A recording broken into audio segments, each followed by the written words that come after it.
평범한 고부 갈등이라 여겼습니다. 며느리가 매일 아침 주는 인삼차에 제 기억을 송두리째 지우려는 약이 들어있을 줄은 꿈에도 몰랐죠. 아들의 10억 빚이 결국 저를 무너뜨리려 했지만 저는 제 모든 것을 되찾기로 결심했습니다. 제 마지막 이야기를 끝까지 지켜봐 주세요. 내 나이 75, 내 이름은 강은주예요. 사람들은 나를 종로통의 살아있는 역사책이라고 부르더군요. 뭐 틀린 말은 아니에요. 내 인생의 대부분을 이곳, 수백 년은 좋게 되었을 은행나무가 굽어보는 이 낡은 고서점, 세월의 서재에서 보냈으니까요.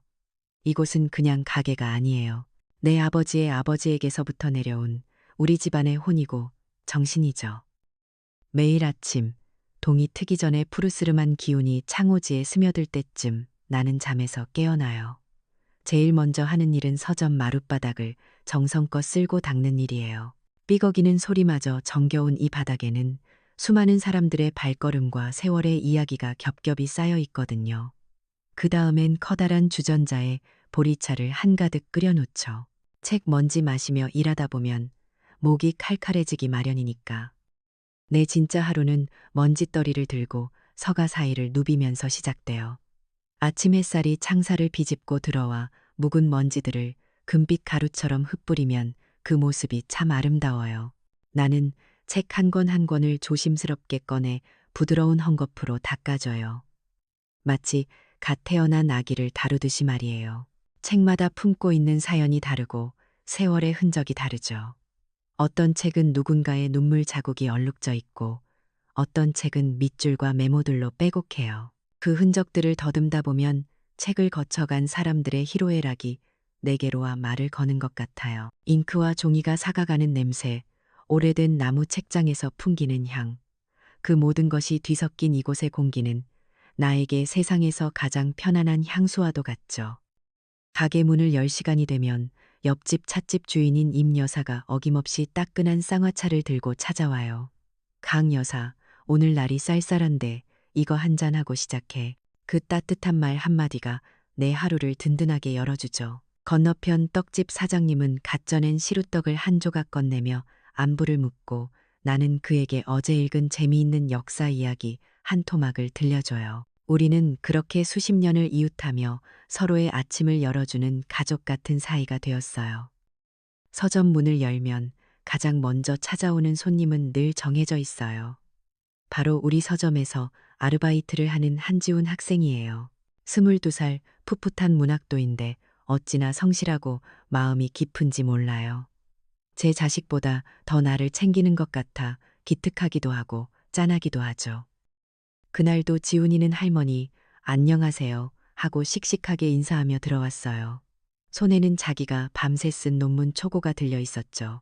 조선시대 활자본에 대한 내용이었는데 꽤나 공들인 흔적이 보였어요. 나는 돋보기를 고쳐 쓰고 지훈이의 글을 천천히 읽어 내려갔어요. 녀석이 자료 조사는 열심히 했지만 결정적인 부분을 놓치고 있더군요. 지훈아, 이 부분 말이다.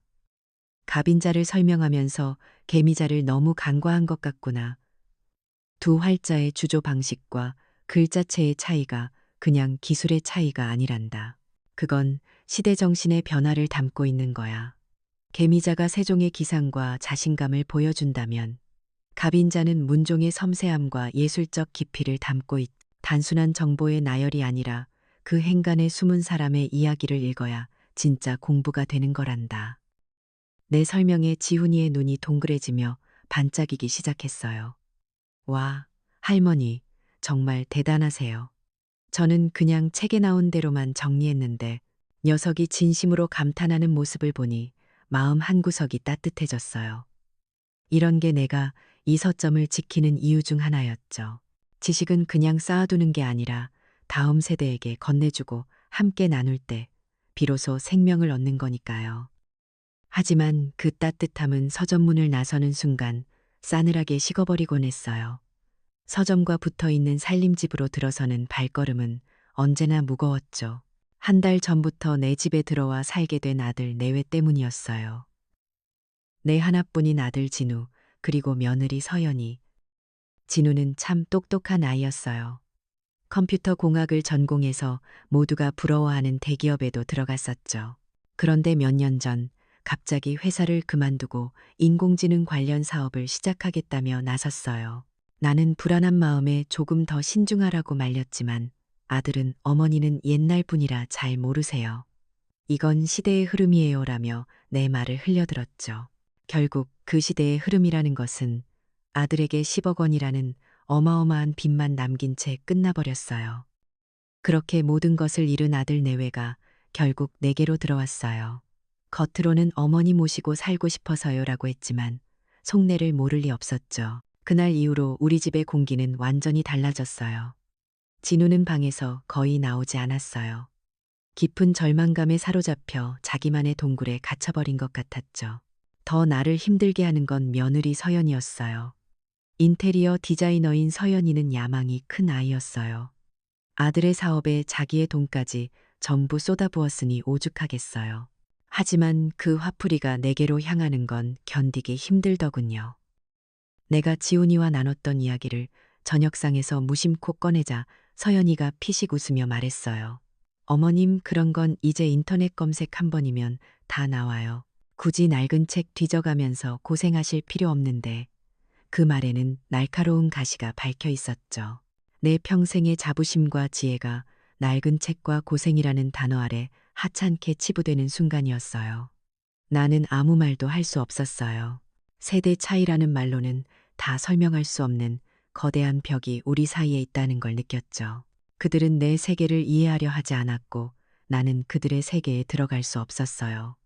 우린 한 지붕 아래 사는 타인이었죠. 그러던 어느 날 오후였어요. 웬 번지르르한 양복 차림의 남자가 서점으로 들어오더군요. 태양건설의 최민석이라는 사람이었어요.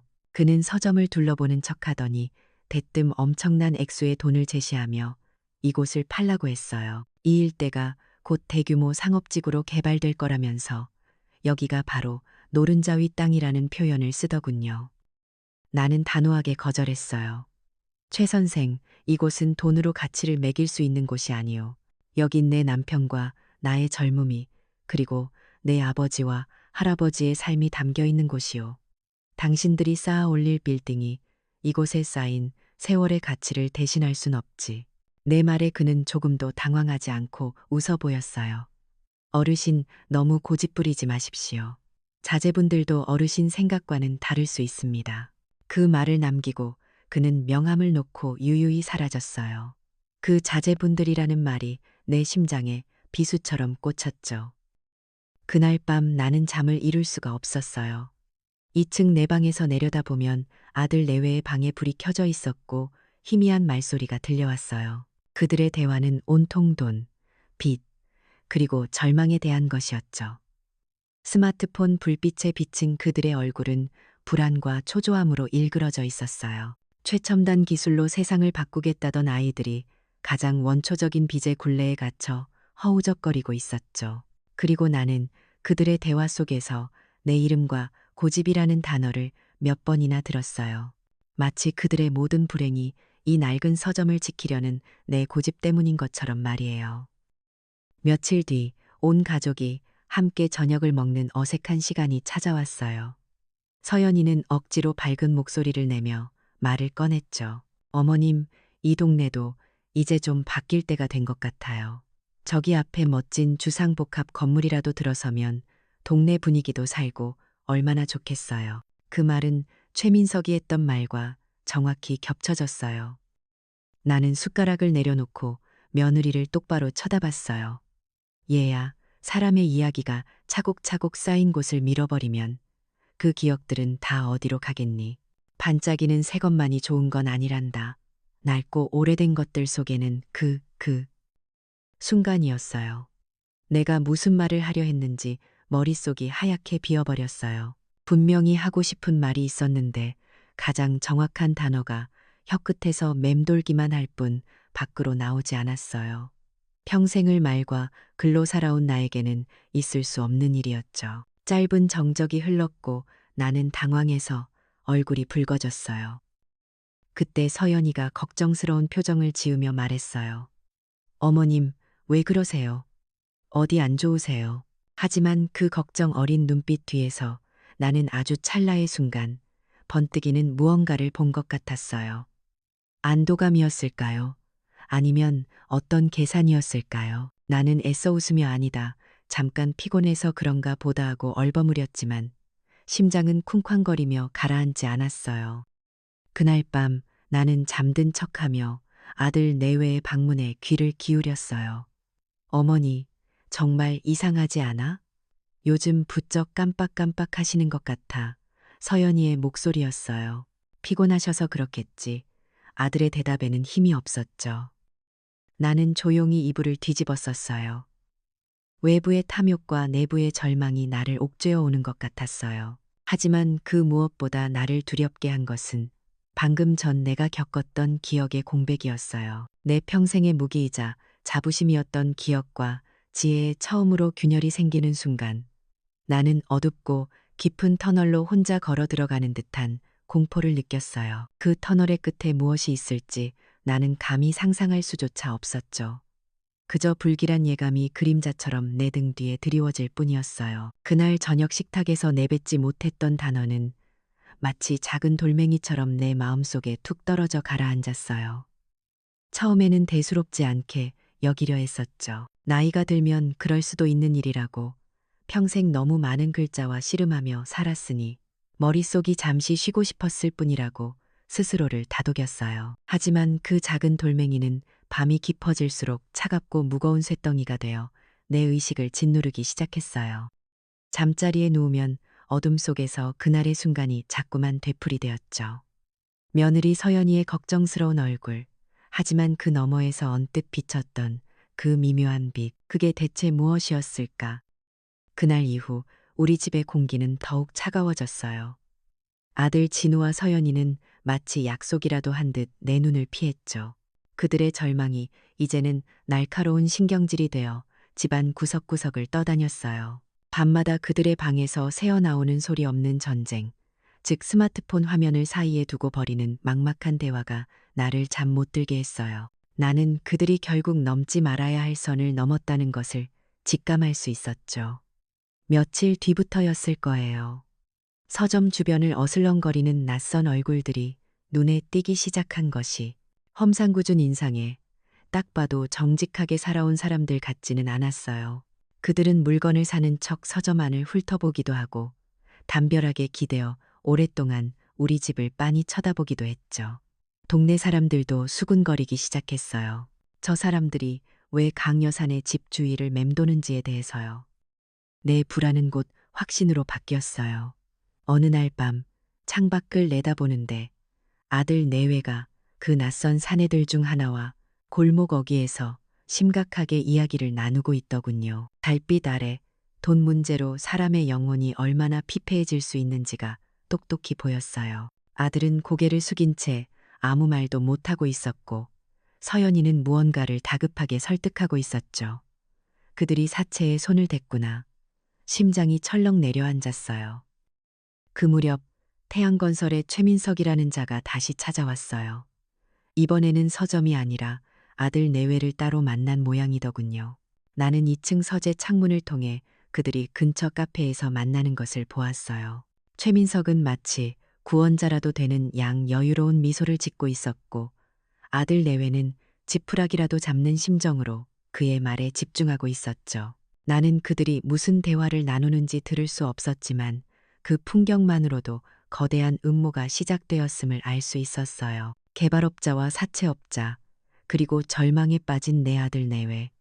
그들의 이해관계가 맞아떨어지는 지점에 바로 이세월의 서재와 내가 서 있었던 거예요. 그들은 어머니의 정신 건강이 온전치 않다는 진단서만 있으면 모든 게 해결된다는 악마의 속삭임에 귀를 기울이고 있었겠죠. 진짜 공포는 아주 사소하고 일상적인 모습으로 찾아왔어요. 서연이가 아침마다 내어주는 따끈한 인삼차에서부터였죠. 어머님, 기력 없으신 것 같아서요. 제가 매일 아침 정성껏 다려드릴게요. 그 살가운 말이 어찌나 섬뜩하게 들리던지 처음 한 모금을 마셨을 때 나는 미묘한 이물감을 느꼈어요. 인삼의 쌉쌀한 향 끝에 아주 희미하게 쇠맛 같은 것이 맴돌았죠. 얘야, 이 차 맛이 왜 이러니? 꼭 새 맛이 나는 것 같구나. 내 말에 서연이는 과장되게 웃으며 내 손을 잡았어요. 어머님도 참 요즘 입맛이 없으셔서 그래요. 나이 들면 미각도 둔해지신대요. 그 말은 부드러웠지만 내 존재 자체를 부정하는 날카로운 칼날과도 같았어요. 내 감각, 내 판단, 내 모든 것을 나이듦이라는 감옥 안에 가두려는 시도였죠. 그 차를 마시기 시작한 지 일주일쯤 지났을까요? 내 머릿속에 안개가 끼기 시작했어요. 평생 내 몸의 일부처럼 익숙했던 서점의 책들이 낯설게 느껴졌어요. 조선 후기 실학자들의 책이 모여 있는 서가에 엉뚱하게도 1930년대 시집이 꽂혀 있는 걸 발견하고는 소스라치게 놀랐죠. 내가 그랬을 리가 없는데, 하지만 나 말고는 아무도 책을 옮기지 않아요. 기억이 나지 않았어요. 내가 언제 그 책을 그곳에 두었는지. 단골 손님들의 얼굴도 희미해지기 시작했어요. 30년을 넘게 매주 찾아와 역사책을 빌려가던 박 교수의 얼굴을 보고 순간 그의 이름이 떠오르지 않아 진땀을 흘렸어요. 나는 애써 웃으며 차를 대접하는 척 시간을 벌어야 했죠. 평생 지식과 기억으로 살아온 나에게 이것은 단순한 건망증이 아니었어요. 내 존재의 기반이, 내 정체성이 송두리째 흔들리는 끔찍한 경험이었죠. 나는 서점 한가운데에 서서 거대한 서가들을 바라보았어요.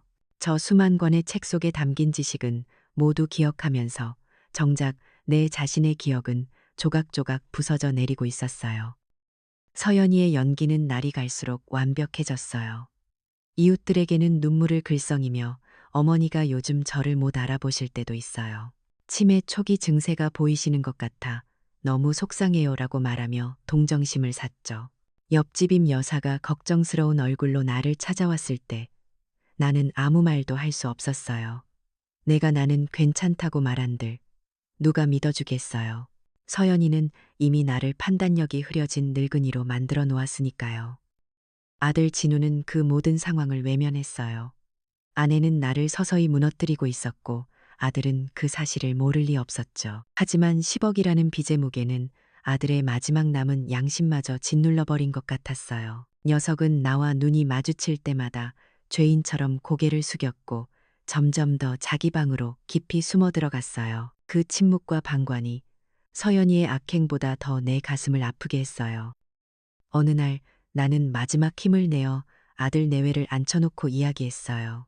최민석의 개발 계획이 가진 역사적 문제점, 이곳 피막골의 기억을 지켜야 하는 이유에 대해 차분히 설명하려 했죠. 내 말이 채 끝나기도 전에 진우가 짜증 섞인 목소리로 말을 잘랐어요. 어머니, 제발 그만하세요. 그건 다 옛날 얘기잖아요. 지금 우리가 그런 옛날 이야기 할 때예요. 그 순간 나는 깨달았어요. 내 지혜, 내 지식, 내가 평생 지켜온 가치들이 이제 이 집에서는 아무런 힘도 갖지 못한다는 것을. 그저 시대에 뒤떨어진 늙은이의 고집 혹은 노망의 증거로 치부될 뿐이었죠. 그나마 나를 걱정해주는 건 지훈이뿐이었어요. 할머니, 안색이 너무 안 좋으세요. 병원에 한번 가보시는 게. 녀석이 진심으로 걱정하며 내 손을 잡았을 때 서연이가 날카롭게 끼어들었어요. 네가 뭘 안다고 참견이야.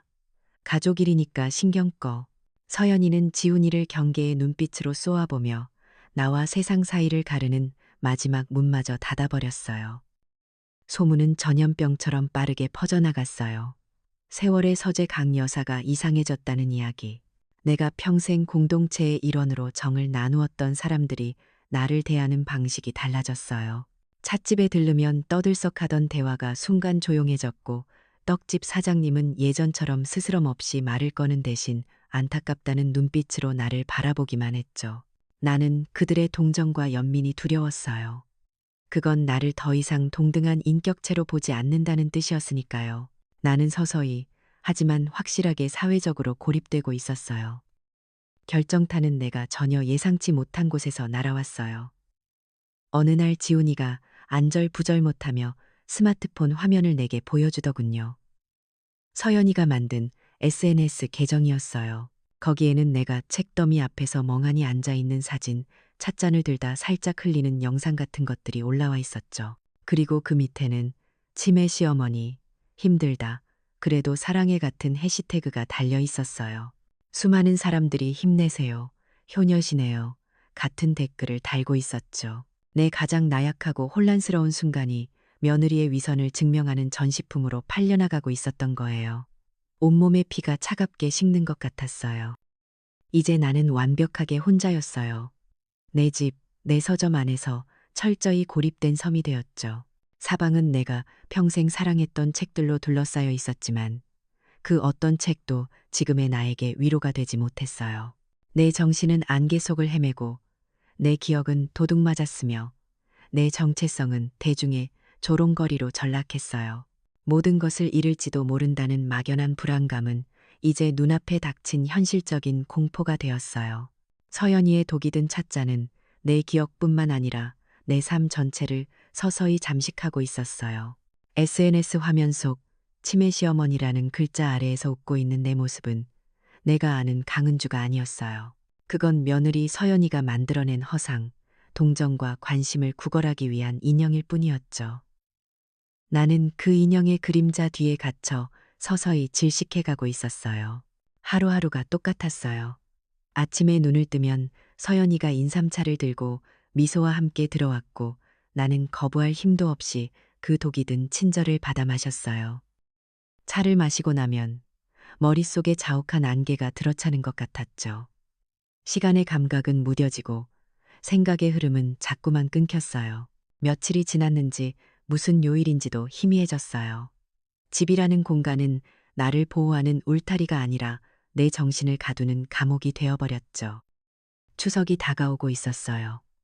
예년 같았으면 송편 빚을 쌀을 씻고 차례상에 올릴 과일을 고르며 분주했을 시기였죠.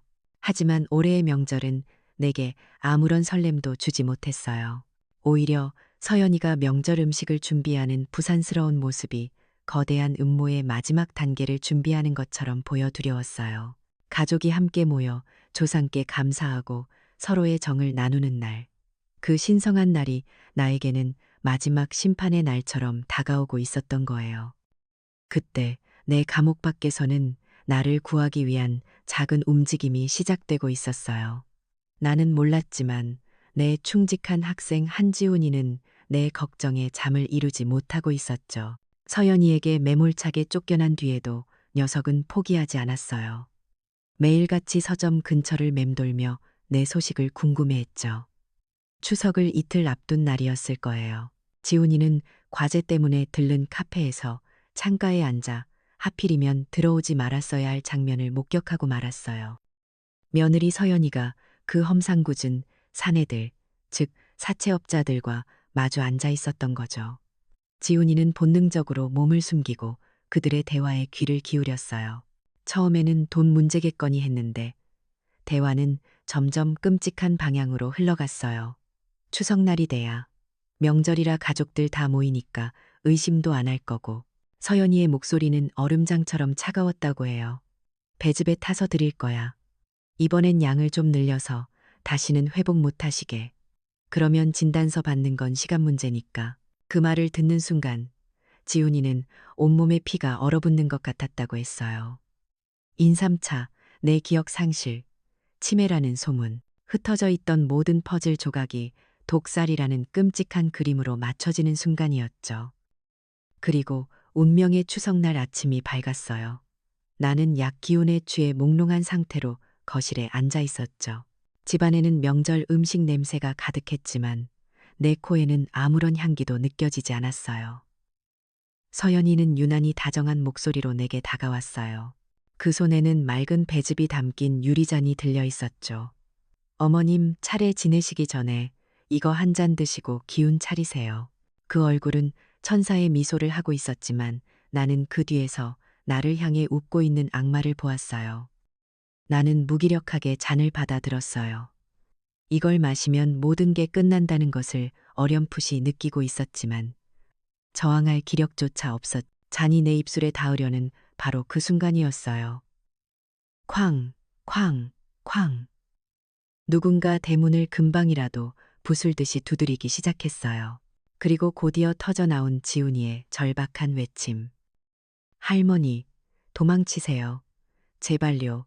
아무것도 드시지 마세요. 문 여세요. 그 목소리는 마치 천둥소리처럼 내 혼미한 정신을 후려쳤어요. 순간 머릿속을 뒤덮고 있던 안개가 걷히는 것 같았어요. 그동안의 모든 의심과 불안, 인삼차의 쇠맛, 서연이의 차가운 눈빛, 부서진 기억의 파편들이 하나로 합쳐지며 거대한 경고음을 울렸어요. 이건 내 오랜 직감이었고 생존 본능의 외침이었죠. 나는 나도 모르게 배즙잔을 바닥에 떨어뜨렸어요. 유리잔이 산산조각 나고 맑은 액체가 마룻바닥을 적셨죠. 놀라서 굳어버린 서연이와 진우를 뒤로 한 채 나는 맨발로 미친 사람처럼 대문을 향해 달려나갔어요. 문을 열자 땀으로 흠뻑 젖은 지훈이가 울 것 같은 얼굴로 나를 잡아끌었어요. 우리는 뒤도 돌아보지 않고 종로의 복잡한 골목길을 달려갔어요. 얼마나 달렸을까? 지훈이는 나를 어느 조용한 한옥집 대문 앞으로 데려갔어요. 낡았지만 기품이 느껴지는 집이었죠. 그곳에서 나를 맞이한 사람은 내 남편의 의형제이자 전직 형사였던 백성철, 백서방이었어요. 백서방은 헝클어진 내 모습과 겁에 질린 내 눈을 보자마자 모든 것이 잘못되었다는 것을 직감했어요. 그는 아무것도 묻지 않고 나를 안으로 들여 따뜻한 차를 내주었죠. 지훈이가 숨을 헐떡이며 카페에서 엿들은 이야기를 털어놓았고 나 또한 두서없이 그동안 겪었던 일들을 이야기했어요. 백서방은 내 말을 단 한순간도 의심하지 않았어요. 나를 치매 걸린 늙은이가 아닌 끔찍한 범죄의 피해자로 대했죠. 그는 내 흐릿한 기억 속에서 논리의 조각들을 하나씩 꿰맞춰 나갔어요. 형수님, 정신 차리셔야 합니다. 저놈들은 형수님이 무너지기만을 기다리고 있습니다. 하지만 저놈들이 모르는 게 하나 있어요. 형수님의 그지에 그 기억력, 그게 바로 누구도 뺏어갈 수 없는 무기라는 겁니다. 그의 확신에 찬 목소리는 내 흩어졌던 정신을 하나로 모아주었어요. 그래, 나는 아직 끝나지 않았어. 내 기억은 사라진 게 아니라 독에 잠시 억눌려 있었을 뿐이야. 백서방의 안전한 집에서 도끼 없는 맑은 차를 마시며 하룻밤을 보내자 내 머릿속의 안개가 서서히 걷히기 시작했어요. 그리고 그 자리에 안개보다 더 차가운 분노가 차올랐어요. 슬픔과 절망은 이제 날카로운 결의가 되었죠. 나는 내 서재와 남편의 유산, 그리고 나 자신을 지키기 위해 싸우기로 마음먹었어요. 나는 백서방에게 말했어요. 나 집으로 돌아가겠네. 그리고 계속해서 치매 노인을 연기할 거야. 내 말에 지훈이는 기겁했지만 백서방은 내 눈빛을 보고 의도를 파악했죠. 약한 척하며 적을 방심하게 만들고 그들의 오만을 역이용해 증거를 잡는다. 그것은 내가 수많은 역사책 속에서 읽었던 가장 오래되고 확실한 전략이었어요. 그 순간 우리의 작은 문화적 저항 네트워크가 탄생했어요. 백서방은 즉시 그의 옛 경찰 인맥을 총동원해 최민석과 태양건설, 그리고 사채 조직의 뒷조사를 시작했어요. 지훈이는 학교 방송반 친구들의 도움을 받아 서연이가 올렸던 모든 SNS 게시물을 증거로 수집하고 그녀의 온라인 행적을 추적하는 임무를 맡았죠. 수십 년의 경험을 가진 노련한 형사와 디지털 시대에 능숙한 젊은 학생, 그리고 그 중심에 섰나 잊혀졌던 인연과 새로운 세대가 나의 복수를 위해 손을 잡은 거예요.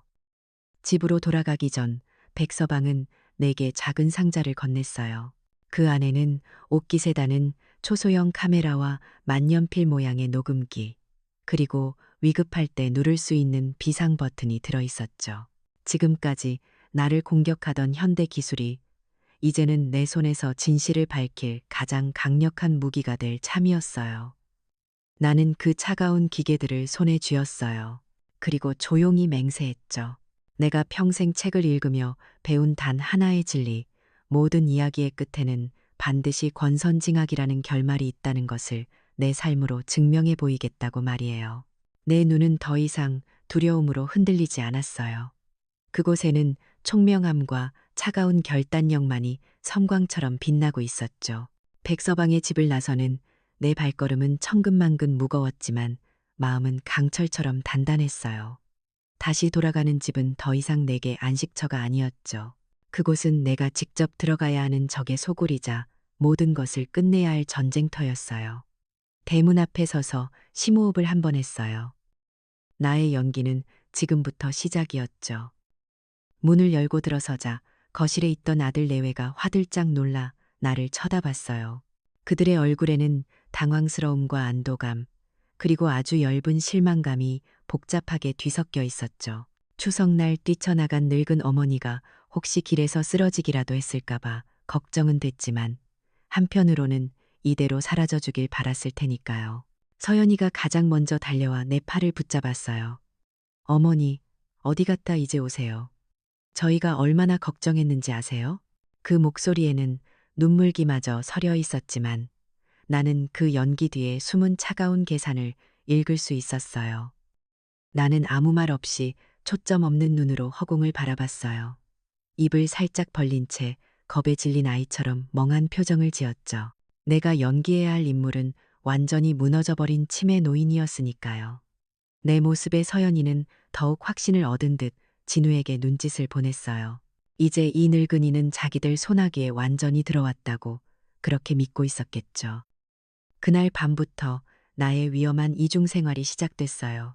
낮에는 멍하니 서점 의자에 앉아 있는 무기력한 노인으로, 밤이 되면 모두가 잠든 틈을 타 집안 곳곳을 누비는 첩보원이 되었죠. 백서방에게 받은 초소형 카메라와 녹음기는 내게 천군만마와도 같았어요. 나는 떨리는 손으로 거실의 낡은 괴종식의 장식 뒤에 카메라 하나를 숨기고 다른 하나는 내 방의 책장, 항상 서연이가 인삼차를 내려놓는 탁자가 잘 보이는 곳에 설치했어요. 만년필 모양의 녹음기는 늘 내 주머니 속에 있었죠.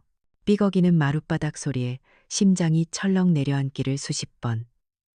나는 내 집에서 내가 도둑이 된 듯한 기분을 느껴야 했어요. 증거는 생각보다 빨리, 그리고 잔인하게 내 손에 들어왔어요. 서연이는 내가 완전히 방심했다고 생각했는지 조금도 숨기지 않았죠. 녹화된 영상 속에서 그녀는 부엌에서 인삼차에 하얀 가루약을 타면서 사채업자와 태연하게 통화를 했어요. 네, 걱정 마세요. 거의 다 됐으니까. 며칠만 더 하면 자기 이름도 기억 못할 거예요.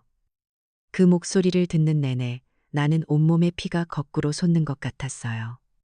아들 진우와의 대화도 고스란히 녹음되었죠. 여보, 정말 이렇게까지 해야 해. 그래도 우리 어머니인데. 아들의 목소리는 양심의 가책으로 떨리고 있었지만, 그럼 어떡해. 이 방법밖에 없어. 당신이 저지른 빚, 나보고 평생 갚으라고? 하는 서연이의 날카로운 외침에 금세 꼬리를 내렸어요. 나는 그들의 대화를 들으며 아들에 대한 마지막 남은 신락 같은 희망마저 끊어버렸어요. 내부에서 내가 이렇게 증거를 모으는 동안 밖에서는 백서방과 지훈이가 보이지 않는 그물을 짜고 있었어요. 나는 아침마다 산책을 다녀오겠다는 핑계를 대고 집을 나섰어요. 서연이는 이제 내가 집을 나가기를 잃어도 이상하지 않을 거라고 생각했는지 별다른 제지를 하지 않았죠. 나는 곧장 백서방을 만나러 갔고 그는 밤새 알아낸 정보들을 내게 알려주었어요. 놀랍게도 태양건설의 이런 악랄한 수법은 나에게만 향한 것이 아니었어요. 백서방의 조사에 따르면 최근 몇 년 사이 종로 일대에서 가게를 헐값에 넘기고 떠난 오래된 상점 주인들이 여럿 있었어요. 대를 이어 양복점을 하던 김영감님, 50년 넘게 해장국집을 운영하던 박할머니, 그들 모두 자식들의 갑작스러운 사업 실패와 빚 문제 때문에 어쩔 수 없이 가게를 팔았다는 공통점이 있었죠. 배후에는 모두 태양건설과 그들과 연계된 사채 조직이 있었어요. 개인의 비극인 줄 알았던 내 싸움이 사실은 우리 동네 전체를 향한 거대 자본의 약탈이었던 거예요. 이제는 혼자만의 복수가 아니었어요. 나는 이 싸움의 판을 키워야겠다고 결심했죠. 나는 내 오랜 친구, 옆집 찻집 주인인 임소희 여사를 찾아갔어요. 임 여사는 내가 요즘 이상하다는 소문을 듣고 무척 걱정하고 있었죠. 나는 그녀에게 모든 것을 털어놓을 수는 없었지만 계산된 힌트를 던졌어요. 치매 노인 연기를 하며 횡설수설하는 척. 요즘 이상한 사람들이 자꾸 우리 동네를 기웃거려. 김영감도 박할머니도 다들 그렇게 떠났지. 다음은 내 차례인가 봐. 라고 중얼거렸어요. 내 친구는 수십 년간 나를 봐온 사람이었어요. 그녀는 내 눈빛에서 혼란이 아닌 다른 무언가를 읽었죠. 그녀는 내 손을 꼭 잡으며 말했어요. 강 여사, 무슨 일이든 혼자 끙끙 앓지 마. 내가 있잖아. 우리 종로 상인들이 가만히 있지 않을 거야. 그녀의 말에 나는 눈물이 핑 돌았어요.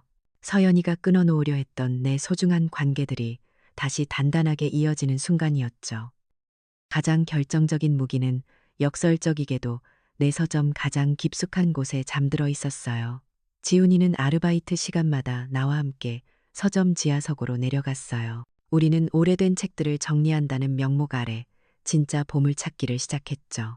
나는 내 기억을 더듬어 먼지 쌓인 괴짝에서 1970년대의 종로구 지적도 원본과 토지대장, 그리고 당시 서울시에서 발행한 도시계획 자료들을 찾아냈어요. 우리는 돋보기를 들고 누렇게 바랜 문서들과 씨름했어요. 그리고 마침내 찾아냈죠. 태양건설이 매입한 필지들, 그리고 내 서점이 위치한 이곳이 1978년에 역사문화 보존지구로 지정되었다는 조례 기록을요. 그 조례에 따르면 이곳에는 고층 상업 건물을 지을 수 없었어요. 최첨단 디지털 시대에 아무도 거들떠보지 않던 낡은 종이 문서가 거대 건설사의 계획을 송두리째 뒤흔들 수 있는 법적 무기가 되는 순간이었죠. 내 지식과 기억이, 서연이가 그토록 무시했던 낡은 것들이 우리의 가장 강력한 창이 되어줄 터였어요. 지훈이는 이 사실을 발견하고 흥분해서 어쩔 줄 몰라 했어요. 할머니, 이걸로 우린 이길 수 있어요. 녀석은 당장 세월의 서재를 지키는 사람들이라는 온라인 카페를 만들었어요. 태양건설의 부당한 개발 계획과 종로에 사라져가는 역사에 대한 글을 올리기 시작했죠. 사람들의 반응은 미미했지만 그건 분명한 시작이었어요. 모든 조각이 맞춰졌어요. 이제는 마지막 계획을 세울 때였죠. 며칠 뒤밤, 임 여사의 찻집에 불이 꺼진 후 비밀스러운 회의가 열렸어요. 그 자리에는 나, 백서방, 지훈이, 임 여사, 그리고 백서방이 설득한 다른 피해 상인 두 분이 함께했어요. 나는 내가 모은 영상과 녹음 증거를 보여주었고, 백서방은 태양건설의 비리 자료들을, 지훈이는 우리가 찾아낸 법적 근거를 모두의 앞에 펼쳐놓았죠. 처음에는 자신의 불행만을 한탄하던 사람들의 눈빛이 점차 달라지기 시작했어요. 분노는 연대감으로, 체념은 희망으로 바뀌었죠. 우리는 더 이상 흩어진 피해자가 아니었어요. 우리는 공동의 적에 맞서는 동지였어요. 그날 밤 우리는 최종 계획을 세웠어요. 단순히 아들 내외를 경찰에 고발하는 것에서 그치지 않기로 했죠. 언론과 시민단체에 이 모든 사실을 폭로해서 태양건설의 부도덕함을 세상에 알리고 종로 재개발 계획 자체의 부당함을 공론화하기로요. 보이지 않는 그물은 이제 촘촘하게 완성되었어요.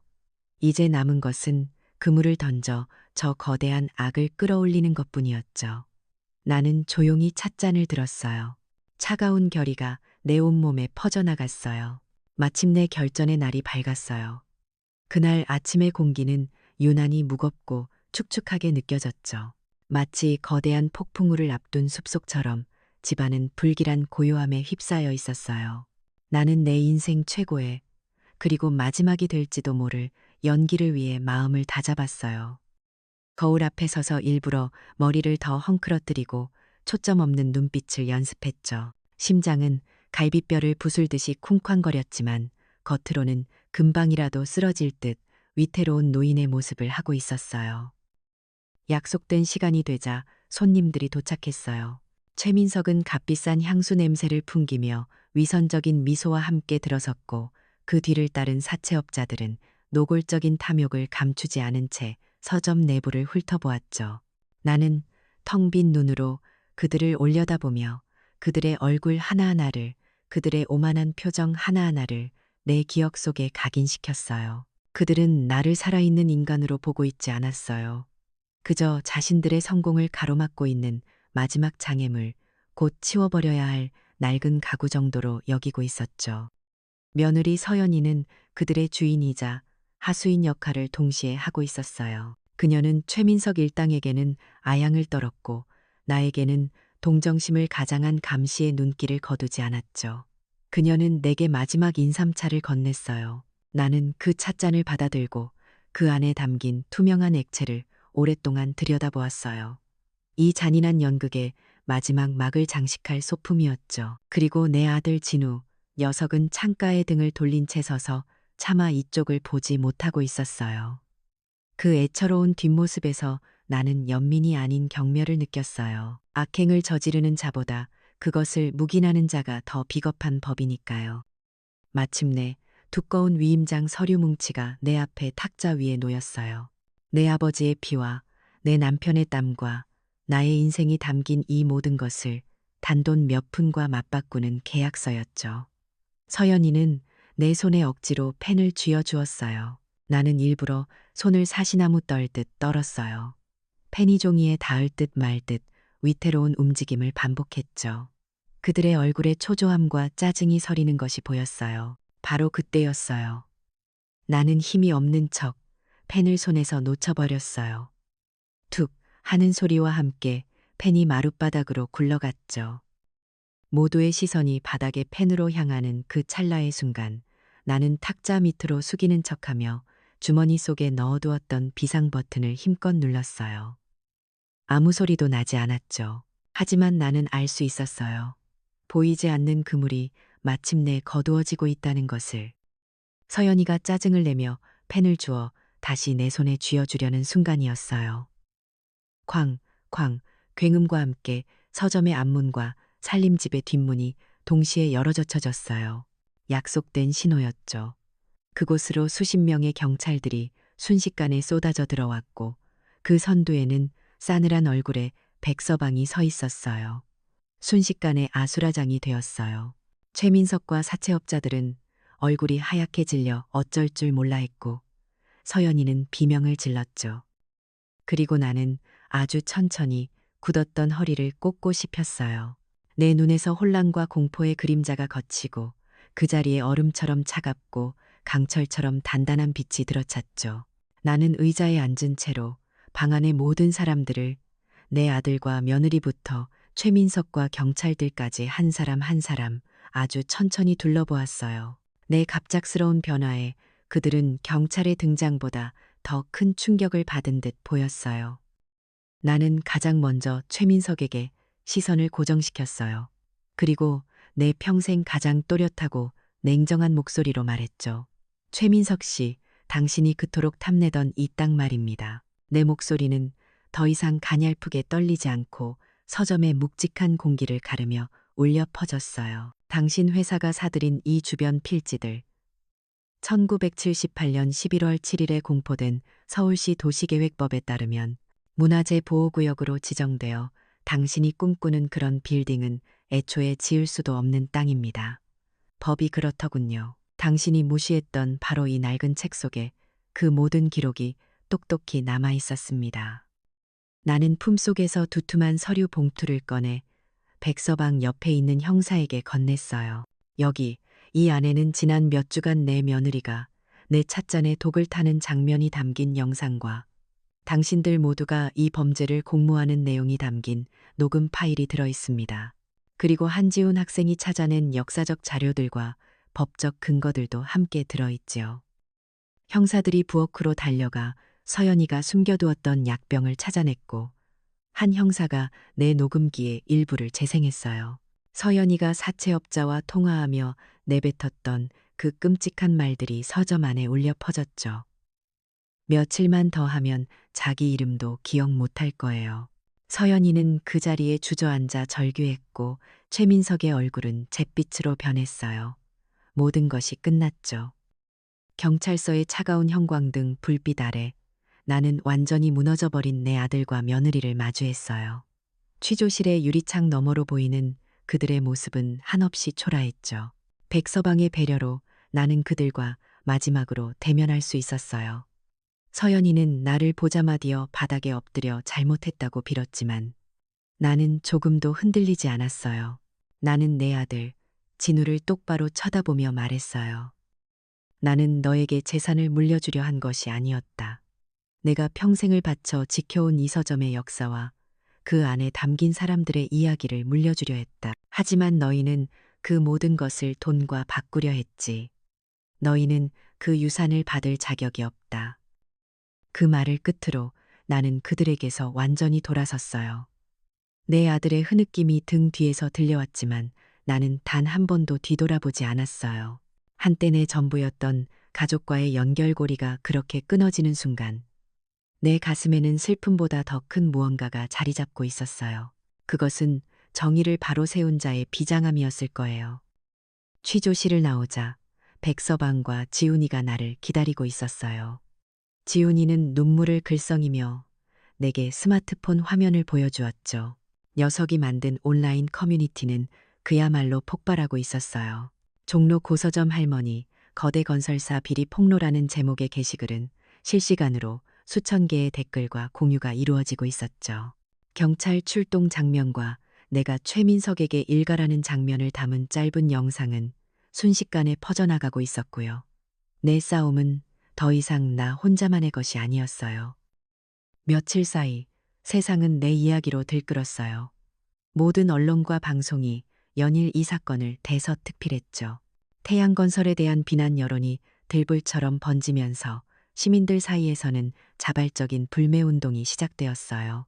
종로 문화유산 지키기라는 시민 모임이 결성되었고 그들은 서울시와 문화재청에 태양건설의 재개발 계획을 전면 재조사하라는 청원을 넣었죠.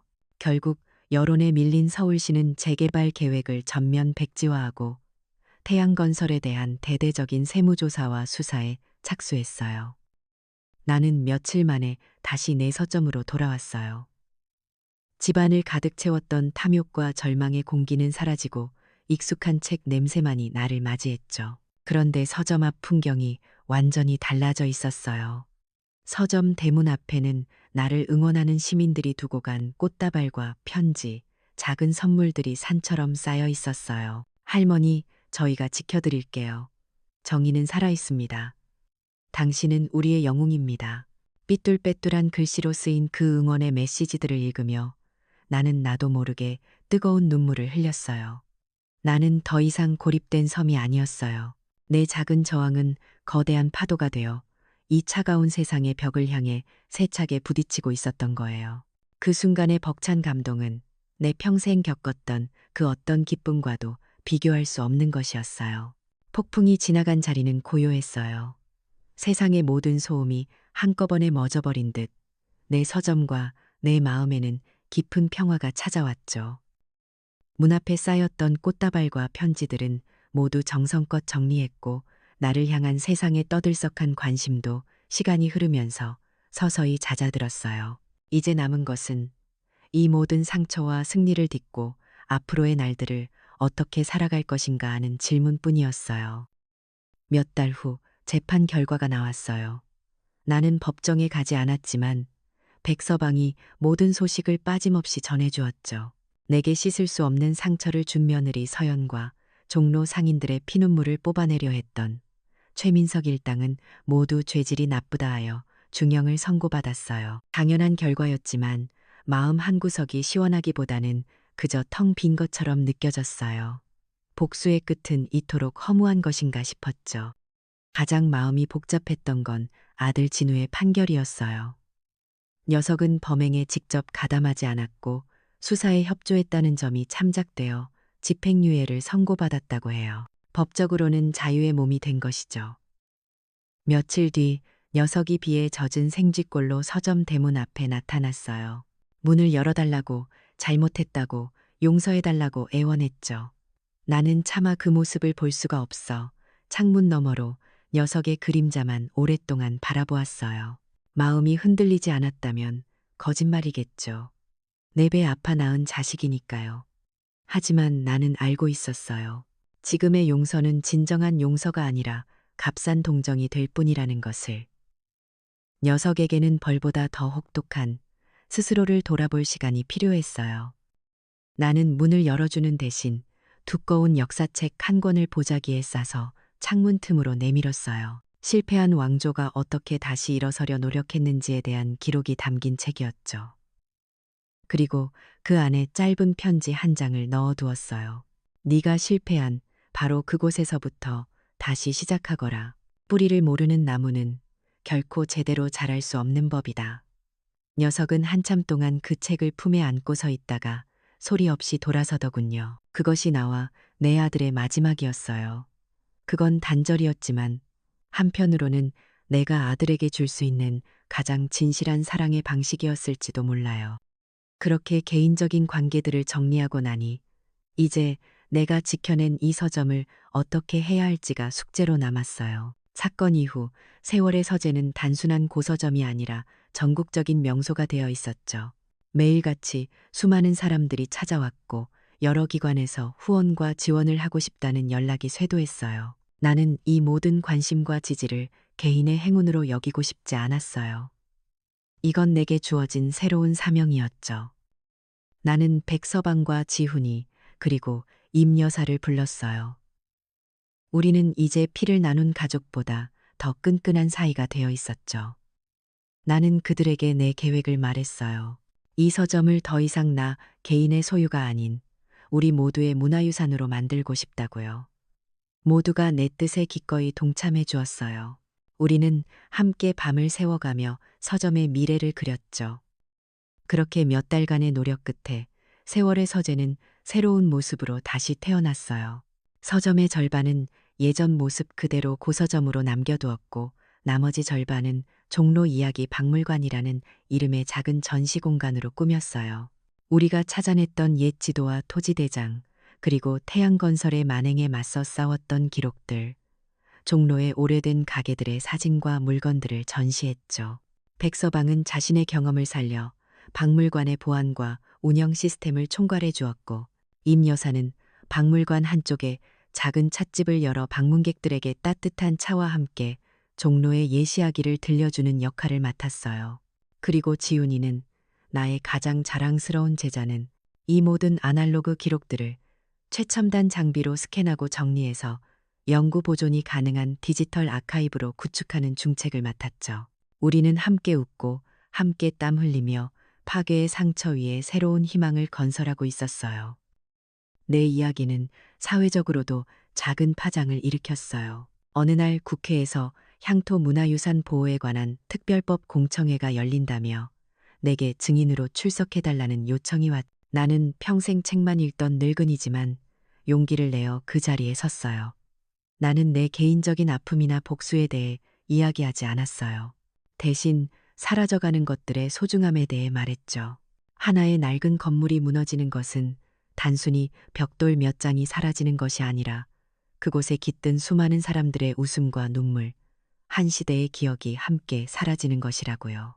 개발의 논리 이전에 우리가 지켜야 할 인간의 이야기가 있다고 떨리는 목소리로 호소했어요. 내 진심이 통했던 걸까요? 며칠 뒤 그 법안이 국회를 통과했다는 소식을 들었어요. 내 작은 싸움이 이 땅의 다른 소중한 유산들을 지키는데 작은 보탬이 되었다는 사실에 가슴 벅찬 보람을 느꼈어요. 이제 서점은 내게 가장 큰 기쁨이자 다음 세대를 위한 책임이 되었어요. 나는 지훈이를 내 곁에 앉히고 이 서점의 공식적인 후계자가 되어달라고 부탁했어요. 단순히 가게를 물려받는 것이 아니라 이 서점이 품고 있는 정신과 역사를 이어달라는 뜻이었죠. 지훈이는 눈물을 글썽이며 고개를 끄덕였어요. 우리는 가장 먼저 청소년과 함께 걷는 종로 역사 탐방이라는 프로그램을 시작했어요. 주말마다 아이들의 손을 잡고 책에서만 보던 역사의 현장을 직접 걷는 시간이었죠. 나는 아이들에게 피막골의 유래를, 오래된 한옥의 대들보에 얽힌 사연을 들려주었어요. 그러면 지훈이가 옆에서 아이들의 눈높이에 맞춰 재치 있는 설명과 디지털 자료들을 덧붙여 주었죠. 역사에 조금도 관심 없던 아이들의 눈이 호기심으로 반짝이는 것을 볼 때 나는 진정한 행복을 느꼈어요. 이것이야말로 내가 살아있는 동안 해야 할 가장 중요한 일이었어요. 지혜의 횃불을 다음 세대의 손에 온전히 건네주는 것. 어느덧 1년이라는 시간이 흘렀어요. 나는 2층 내 서재의 창가에 앉아 햇살이 쏟아지는 서점 마당을 평화롭게 내려다보고 있었어요. 마당에서는 이제 제법 큐레이터 티가 나는 지훈이가 대학생들에게 옛 지도를 펼쳐 보이며 무언가를 열정적으로 설명하고 있었죠. 그 옆에서는 백서방과 임 여사가 마주 앉아 차를 마시며 환하게 웃고 있었고요. 내 새로운 가족, 피가 아닌 마음으로 엮인 내 소중한 사람들이었어요. 바로 그때 내 시선이 길 건너편에 멈췄어요. 허름한 작업복 차림의 한 사내가 그곳에 우두커니 서서 한참 동안 우리 서점을 바라보고 있었어요. 내 아들 진우였죠. 1년의 세월은 녀석의 얼굴에 고단한 삶의 흔적을 새겨놓았지만 예전의 오만함과 절망 대신 무언가 단단한 결의가 느껴졌어요. 녀석은 서점 안으로 들어오려 하지 않았어요. 그저 오랫동안, 아주 오랫동안 그 자리에 서 있다가 조용히 고개를 숙여 인사를 하고는 돌아섰죠. 녀석의 손에는 내가 1년 전 건네주었던, 이제는 손때가 타서 달아빠진 그 역사책이 들려 있었어요. 나는 그 모습을 보며 나도 모르게 희미한 미소를 지었어요. 분노도 슬픔도 연민도 아니었어요. 그저 모든 것을 끌어안는 고요한 평화였죠. 복수의 이야기는 이제 끝났어요. 하지만 시간은 흐르고 역사는 계속되겠죠. 상처가 아무는 데에는, 그리고 하나의 씨앗이 단단한 뿌리를 내리는 데에는 아주 길고 조용한 시간이 필요한 법이니까요. 창밖의 은행나무는 어느새 또 한 번의 가을을 맞아 황금빛으로 물들고 있었어요. 내 삶의 새로운 서장 휴장은 그렇게 고요하고 아름답게 시작되고 있었어요. 가장 진정한 복수는 상대를 파괴하는 것이 아니라 가장 소중한 것을 끝까지 지켜내는 것이었어요. 사람들은 낡은 것을 버려야 발전한다고 말하지만 가장 깊은 지혜는 언제나 오래된 이야기 속에 숨어 있거든요. 결국 우리가 다음 세대에게 물려주어야 할 진짜 유산은 재산이 아니라 바로 그 기억과 정신이니까요.